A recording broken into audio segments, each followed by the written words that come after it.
Nous continuons avec 1 Samuel chapitre 10 et s'il fallait lui donner un titre, je l'appellerais « Le dur apprentissage de l'héroïsme ».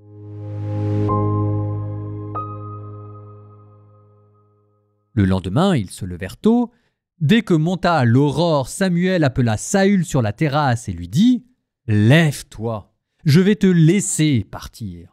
Saül se leva et ils sortirent tous deux au dehors, lui et Samuel. Comme ils descendaient à la limite de la ville, Samuel dit à Saül « Dis au serviteur de passer devant nous. » Et ce dernier passa devant. « Et toi, arrête-toi un instant, que je te fasse entendre la parole de Dieu. » Alors Samuel prit la fiole d'huile et la répandit sur la tête de Saül. Puis il l'embrassa et lui dit « N'est-ce pas le Seigneur qui te donne l'onction comme chef sur son héritage ? Aujourd'hui, quand tu m'auras quitté, tu trouveras 2 hommes près du tombeau de Rachel, sur la frontière de Benjamin à Silcha, et ils te diront « Elles sont retrouvées, les ânesses que tu étais allé chercher. Mais maintenant, ton père a oublié l'affaire des ânesses, il se fait du souci pour vous et se dit « Que faire pour mon fils ?» De là, poussant plus loin, tu arriveras aux chênes de Tabor, où viendront te trouver 3 hommes, montant vers Dieu à Béthel, l'un portant 3 chevreaux, l'autre portant 3 couronnes de pain, et le 3e une outre de vin. Ils te salueront et te donneront 2 pains que tu recevras de leurs mains. Après cela, tu arriveras à Gibéa de Dieu, où il y a des postes de garde philistins. Là, en entrant dans la ville, tu tomberas sur un groupe de prophètes qui descendent du lieu sacré, précédés de harpes, tambourins, flûtes et cithars. Ils seront en état de transe prophétique. Et alors, l'Esprit du Seigneur s'emparera de toi. Tu seras saisi de transe prophétique avec eux et tu seras changé en un autre homme. Quand se produiront pour toi de tels signes, agis selon ce qui se présentera, car Dieu est avec toi. Tu descendras avant moi à Gilgal, moi je descendrai te rejoindre, pour offrir des holocaustes et faire des sacrifices de paix. Pendant 7 jours tu attendras jusqu'à ce que je vienne te rejoindre, alors je te ferai savoir comment tu dois agir. Or, dès que Saül eut tourné le dos en quittant Samuel, Dieu changea son cœur, et tous ces signes se produisirent le jour même. À l'entrée de Gibéa, voici qu'un groupe de prophètes vint à sa rencontre. L'Esprit de Dieu s'empara de lui, et il fut saisi de transe prophétique au milieu d'eux. Alors tous ceux qui le connaissaient de longue date virent qu'il prophétisait avec les prophètes, et les gens se dirent l'un à l'autre « Et qu'est-il donc arrivé au fils de Kish ? Saül est-il aussi parmi les prophètes ?» Un homme de cet endroit intervint pour dire « Et qui est leur père ?» Voilà comment est né le proverbe « Saül aussi est-il parmi les prophètes ?» Lorsqu'il fut sorti de sa transe prophétique, il se rendit au lieu sacré. L'oncle de Saül lui demanda, ainsi qu'à son serviteur, « Où êtes-vous allé ?» Il répondit, « À la recherche des ânesses. Mais nous n'avons rien vu et nous nous sommes rendus chez Samuel. » L'oncle de Saül dit, « Raconte-moi donc ce que Samuel vous a dit. » Saül répondit à son oncle, « Il nous a simplement annoncé que les ânesses étaient retrouvées. » Cependant, à propos de la royauté, il ne lui raconta pas ce qu'avait dit Samuel. Samuel convoqua le peuple auprès du Seigneur à Mishpa. Il dit aux fils d'Israël, « Ainsi parle le Seigneur, le Dieu d'Israël. C'est moi qui ai fait monter Israël d'Égypte, qui vous ai délivré de la main des Égyptiens et de tous les royaumes qui vous opprimaient. Mais vous, aujourd'hui, vous avez rejeté votre Dieu, lui qui vous a sauvé de tous vos malheurs et de toutes vos angoisses. Et vous lui avez dit, « C'est un roi que tu établiras sur nous. Maintenant, présentez-vous devant le Seigneur par tribu et par clan. » Samuel fit approcher toutes les tribus d'Israël et la tribu de Benjamin fut désignée par le sort. Il fit approcher la tribu de Benjamin par famille et la famille de Matri fut désignée. Puis Saül, fils de Kish, fut désigné. On le chercha, mais sans le trouver. On interrogea encore le Seigneur. « Et y a-t-il encore quelqu'un qui soit venu ici ?» Et le Seigneur dit, Voici qu'il est caché derrière les bagages. On courut le tirer de là. Il se présenta au milieu du peuple. Il dépassait tout le monde de plus d'une tête. Samuel dit à tout le peuple, « Avez-vous vu celui que le Seigneur a choisi ? Il n'a pas son pareil dans tout le peuple. » Et tout le peuple fit une ovation en criant, « Vive le roi !» Samuel exposa au peuple le droit de la royauté. Il l'écrivit dans un livre qu'il déposa devant le Seigneur. Puis Samuel renvoya tout le peuple, chacun chez soi. Saül aussi s'en alla chez lui à Gibéa. Les hommes de valeur dont Dieu avait touché le cœur partirent avec lui. Quant aux vauriens, ils dirent « Comment celui-là nous sauverait-il » Et ils le méprisèrent. Ils ne lui apportèrent pas d'offrande. Mais Saül fit comme s'il n'avait rien entendu.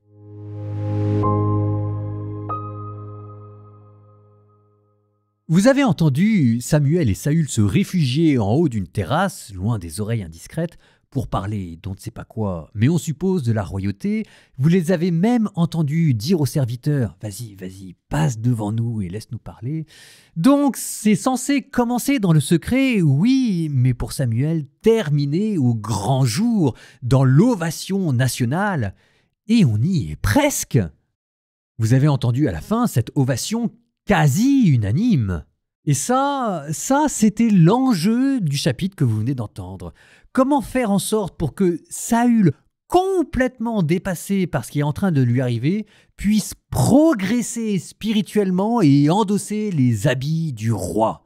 D'où un chapitre construit comme un itinéraire qui vous propose, à travers une succession de signes que doit rencontrer Saül, de lui faire comprendre ce qu'il est maintenant aux yeux de Dieu. Il s'agit de le faire grandir.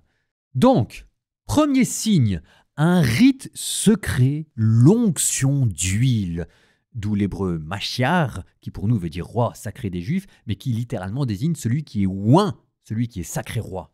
Deuxième signe que vous avez rencontré plus tard dans le chapitre. Quand tu m'auras quitté, tu trouveras 2 hommes près du tombeau de Rachel qui te diront « Elles sont retrouvées les ânesses ». Nouveau signe qui doit l'amener jusqu'au tombeau de Rachel, la matriarche, celle qui a fondé sa propre tribu. Et en plus, il fallait rajouter un élément de réconfort, le père de Saül a arrêté de lui faire la tête. Troisième signe. Tu rencontreras 3 hommes. C'est quand même rudement bien construit, ce chapitre. Moyen mémotechnique, il y a 4 signes, et à chaque fois, ça 1, 2, 3, 4. Donc, troisième signe, tu rencontreras 3 hommes qui te donneront l'un 3 chevaux, l'autre 3 couronnes de pain et le dernier une outre de vin. Bon, on pourra gloser à l'envi sur ce que signifie le vin, le chevreau et la couronne de pain. A minima, ce que l'on peut dire, c'est que offrir des cadeaux à un inconnu dans ce chapitre, ça a valeur de reconnaissance royale. Et à la fin du chapitre, quand il y aura l'ovation quasi unanime, il va y avoir des vauriens qui vont refuser d'offrir des cadeaux à Saül pour refuser sa royauté. Donc ici, les cadeaux, les 3 cadeaux, c'est pour montrer à David que le peuple lui est redevable. Quatrième signe, tu rencontreras des prophètes qui sont des musiciens. Alors une petite déception, parce qu'ici on ne nous dit pas qu'ils sont 4. Cependant, c'est là que les Athéniens s'atteignirent, ils seront précédés de harpe, tambourin, flûte et sitar. 4 instruments de musique différents. Donc 4 signes au total qui, quand Saül va les parcourir, doivent lui permettre de mieux comprendre qui il est et ce à quoi Dieu l'appelle. Le premier signe, l'onction, est un signe proprement divin pour signifier à Saül qu'il a été choisi par Dieu et qu'il peut compter sur Dieu. Le deuxième signe est un rite de réconciliation familiale avec son père et avec sa tribu. Le troisième signe est un signe d'insertion sociale dans le tissu économique, si je puis dire, où vous êtes reconnu comme un roi par vos pairs. Et le quatrième signe est un signe plus spirituel, l'Esprit de Dieu qui vient vous posséder pour faire de vous, qui êtes déjà un personnage sacré par l'onction royale, un personnage doublement sacré à égalité avec les prophètes. Ça, c'est le programme. Et Samuel conclut en disant « Quand tu rencontreras ces 4 signes, agis selon ce qui se présentera, car Dieu est avec toi. » Ce qui est le signe du roi, qui a l'autorité et qui peut agir comme bon lui plaît. Bon, petit addendum quand même quant à l'indépendance spirituelle que Saül, grâce à ces signes, pourrait acquérir. Samuel, en plus de ces 4 signes, lui impose une dernière épreuve, vous l'avez entendu. Tu iras à Gilgal et là tu m'attendras pendant 7 jours. Ça veut dire, t'es gentil mon bonhomme, tu es le roi, l'esprit du Seigneur vient te posséder. En attendant, c'est quand même moi qui vais t'expliquer comment faire les choses. Donc Saül a un tuteur, pourrait-on dire. Ceci dit, ça vaut peut-être bien pour Saül, parce que ça c'était le programme. Maintenant regardez comment est-ce que Saül, lui, va les vivre.